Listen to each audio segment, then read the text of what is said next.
Hey guys, Coach Jesse Minch, also known as Snake here. Got another shoe review for you. It's the D-Rose 5 Boost. So I had done a show for Finish Line down in Orlando, Florida at the mall at Millennia. And Finish Line was kind enough to hook me up with a pair of these for doing the show as well. And I just want to give you guys my thoughts on them. Got the Boost technology in them. Obviously that's the hot new thing that they're putting in all their shoes.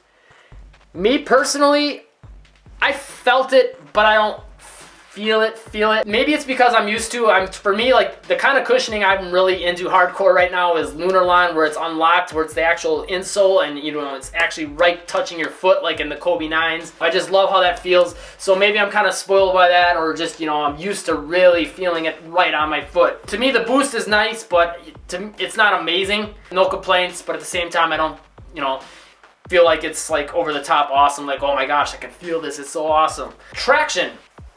You got sort of some herringbone on the front there. Got some nice touches with the signature there. Some kind of like a clear gum rubber, but in gray. Cool little touch. You can see the torsion strip coming underneath that. And that's a little bit different traction pattern on the gray there. It's kind of more of a little nub type thing going on there. And then you got pretty much the same thing on the bottom again with the gray and the nub type thing. Pretty good traction, nothing like over the top amazing, but I'd say it's really good. 1 to 10, I'd give it probably about a 7 or an 8. Fits great. I like how it's snug in the midfoot here. Really locks you down there, gives you enough room in the toes, and locks you down well in the heel. The one thing I noticed right away when I put them on was, wow, without even lacing them, they just felt like they formed, the form fit to my foot really well, which is awesome. The material, I like. It's different. It's like a metallic red material. I don't even really know how to describe it. It's almost like gunmetal type thing going on. Real shiny, but not in your patent leather kind of way. Kind of like patent leather, but it's kind of got its own thing going on there. My one complaint on it though is, as you can see on here on the inside of the foot, it kind of rubbed off, and you could see like the red is almost like painted on, and underneath it it's just like a regular like shiny silver. So if it's doing that after playing in them maybe a total of 10 times at most, they're probably not going to hold up the best, and as you can see, there's some wrinkling going on there as well. Now, as a disclaimer, I tie my shoes super tight, so I'm sure that kind of pulled on that and whatnot, and that probably added to the wrinkling effect and that, little area where the paint was coming off or whatever it is. I like the design. I like the look of it. They're simple, but they're different. They're not your typical looking shoe.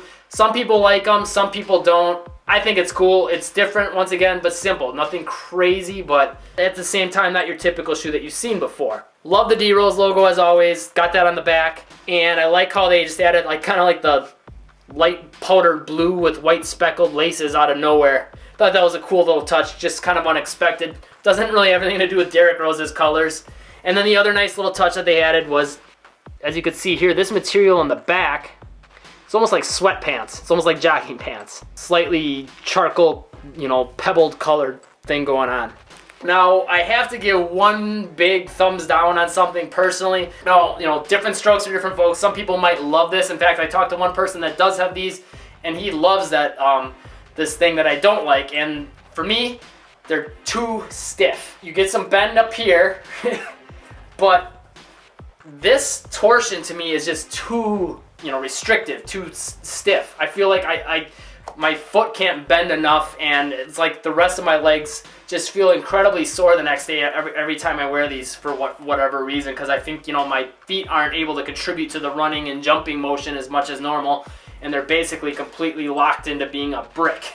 And then combining that with this back piece here, that's all a very hard plastic, and this thing here, it looks like it's almost like a rubber, and it kind of is, but I think it's as much plastic as it is rubber. And again, this gray piece here is really hard, and that's on both sides. Maybe if you're looking for more ankle support and you don't want to be able to have a lot of flex, you might like that. So, very stiff, gonna lock you in, but again, not much give to it. But for me, I just prefer something with a little more flex. I've been the kind of guy that never, I've sprained plenty of ankles, but I'll never wear an ankle brace because I just don't like how it feels. And I just feel like if you wear ankle braces all the time, you're gonna start to sort of, compensate with your other muscles. And that's kind of what I've noticed when I play with these, is like the rest of my muscles just get real sore. Real cool looking shoe, got the Boost technology, good traction. If you want something that's more stiff and a little bit more supportive, it's for you. If you want something with some more flex, you might want to hold off on it. And, you know, like I've said before in some videos, I wear anywhere from a 10.5 to 11 depending on the shoe. For this particular shoe, I got a 10.5. They fit perfectly fine. Found this video helpful though, you know, as far as the features that the shoe has and whatnot. Make sure you give me a thumbs up.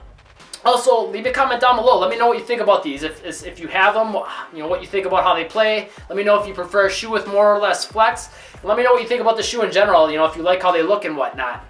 As always, hit that subscribe button. That's the best way to catch the newest reviews that we're going to be doing on this channel as far as, you know, sneakers, basketballs, training gear, whatnot. Also, make sure you click this button right here to get a free ball handling workout and guide. 100% free. Just enter your email. I'll send that over to you right away. And if you're on a mobile device, you can just click it in the description down below. There's a link for you there. But make sure you grab that. That's going to help you take your entire game to the next level, not just your ball handling ability. The Game Time Play Primer, that's the ball handling workout in there. That's actually going to help you improve your shooting, your passing, your dribbling, defense, you name it. It's going to really take your entire game to the next level instantly. So you do that before a game, gonna help you a lot. And, you know, of course, you can do it before practices if you want to get more out of your practices as well. So make sure you grab that. And as always, stay tuned for more.